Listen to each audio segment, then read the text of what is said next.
Bom dia, boa tarde, boa noite, pessoal, tudo bem com vocês? A paz, aqui é o Michel, o catequista Michel.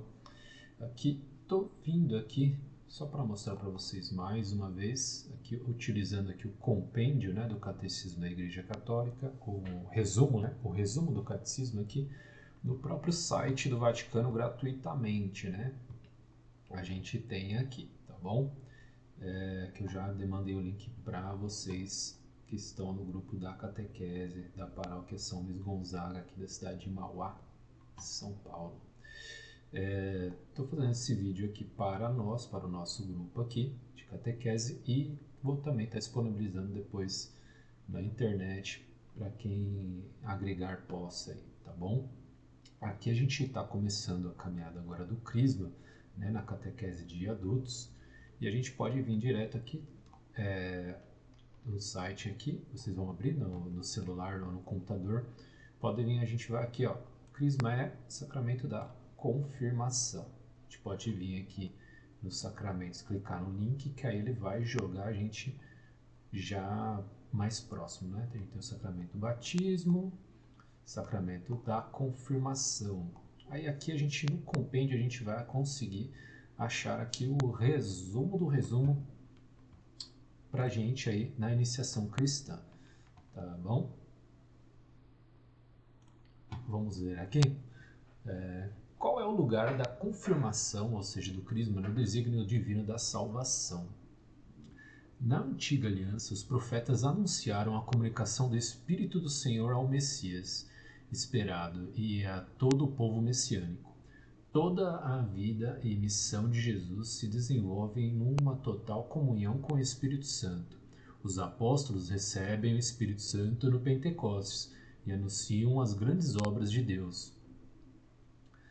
Comunicam aos neófitos, os iniciados na fé, batizados, através da imposição das mãos, o dom do mesmo Espírito ao longo dos séculos. A Igreja continuou a viver do Espírito e comunicá-lo aos seus filhos. Então, isso é uma coisa que desde o princípio da Igreja acontece, desde o Pentecostes, que aconteceu com a Virgem Maria e os apóstolos, após Cristo subir aos céus e enviar o Espírito Santo sobre eles, a Igreja continua clamando, o Espírito Santo para os iniciados, para os batizados, A gente vai se confirmar na fé, nessa caminhada. Por que se chama crisma ou confirmação?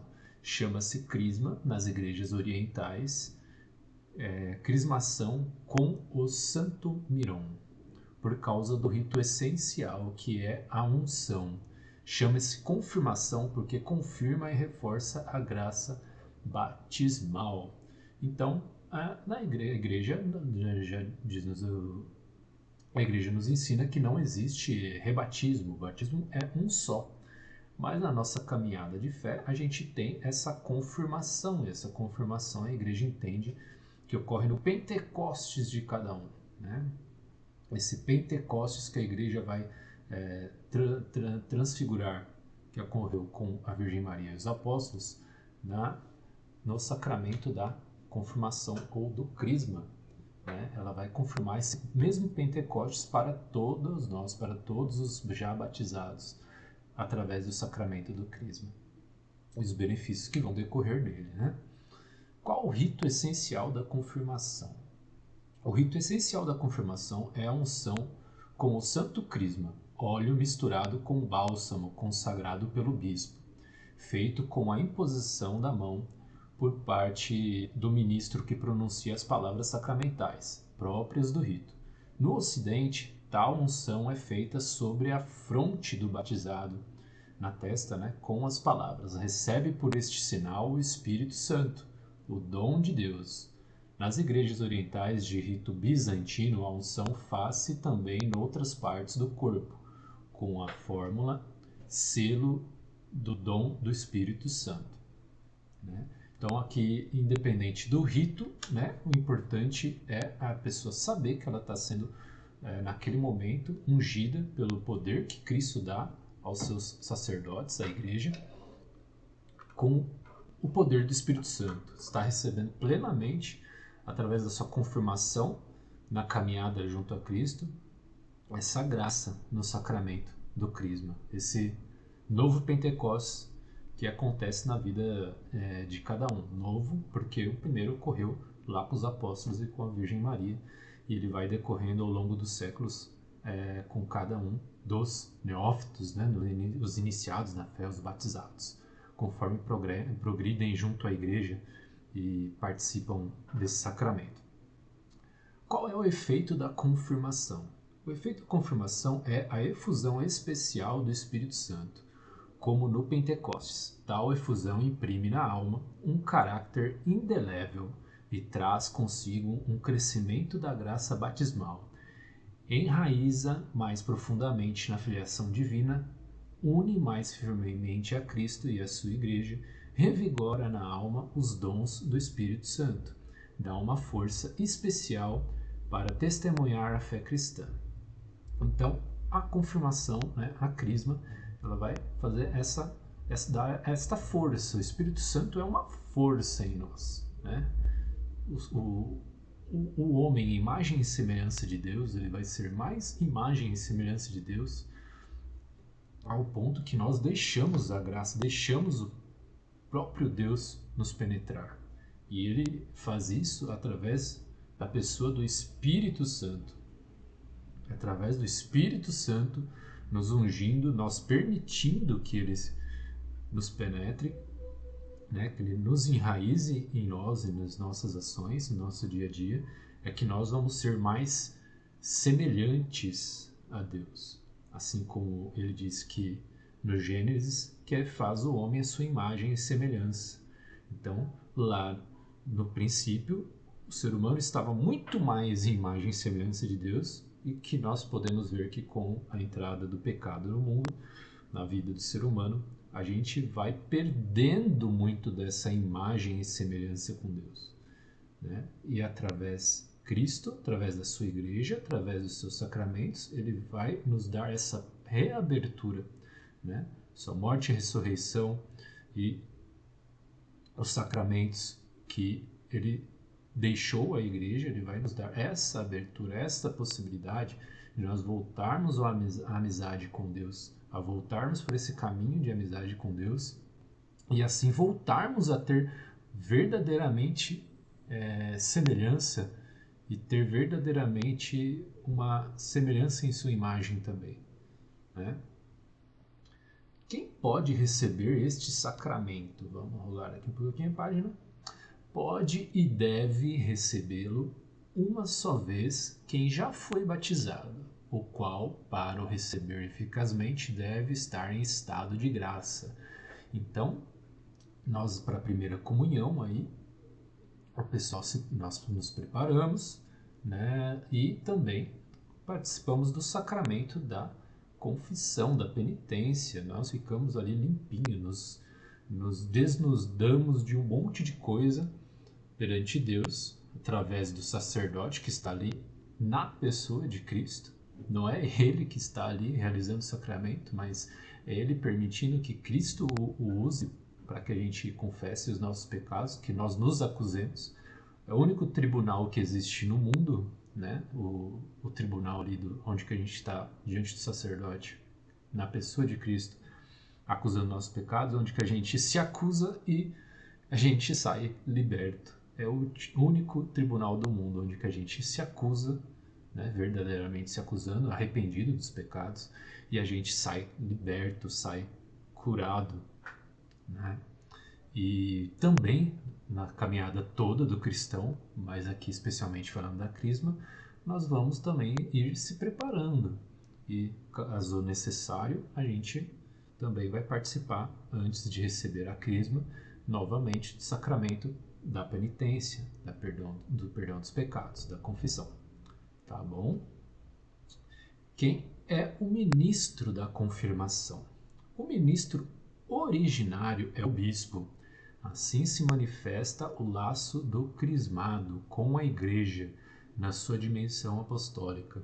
Quando o presbítero confere este sacramento, como acontece ordinariamente no Oriente, E em casos especiais no Ocidente, o laço com o bispo e com a igreja é expresso pelo presbítero, colaborador do bispo, e pelo santo crisma, consagrado pelo bispo.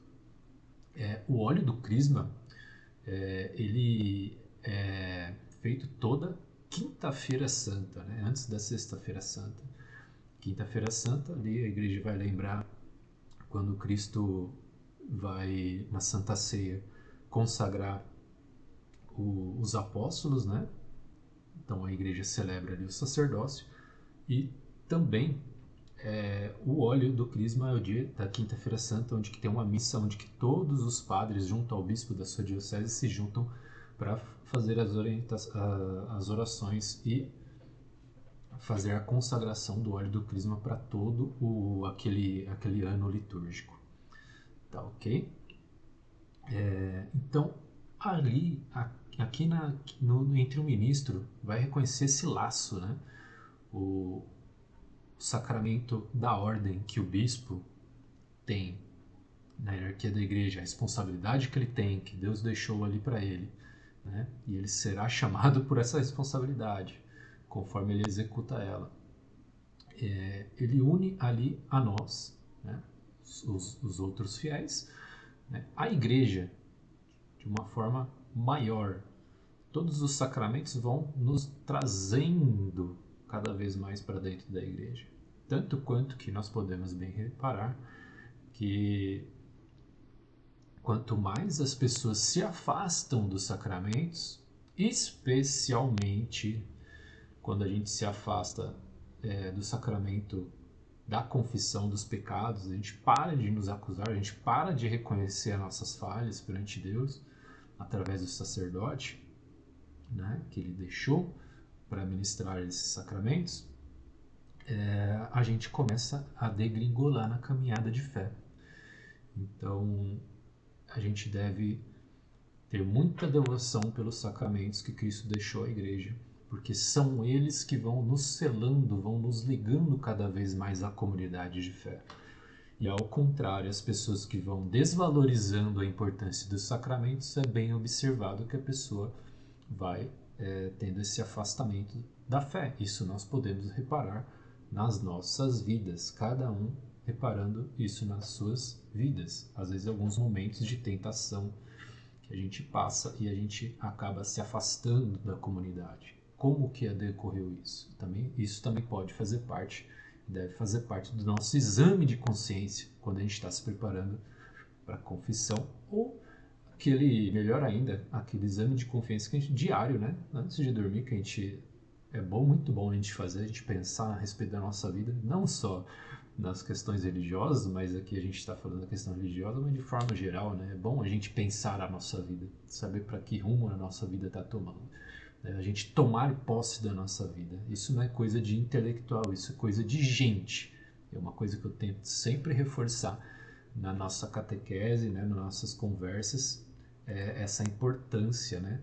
Da gente poder pensar na nossa vida, refletir na nossa vida de forma geral e inclusive no âmbito religioso particular nosso, né? Porque isso não é coisa de intelectual, isso é coisa de gente. E quanto mais o mundo nos afasta desse exame de consciência, mais ele está querendo nos afastar primeiramente de nós mesmos, de uma vida concreta, integral, e do relacionamento com Deus.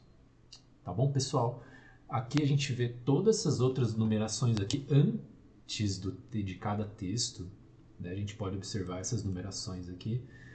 E isso aqui é a numeração onde a gente vai encontrar no catecismo, sim, maior, né? O compêndio aqui é o resumo do catecismo, as referências muito mais explicadas. Aqui a gente leu, aqui acompanhou o resumo para ser mais prático, mais rápido.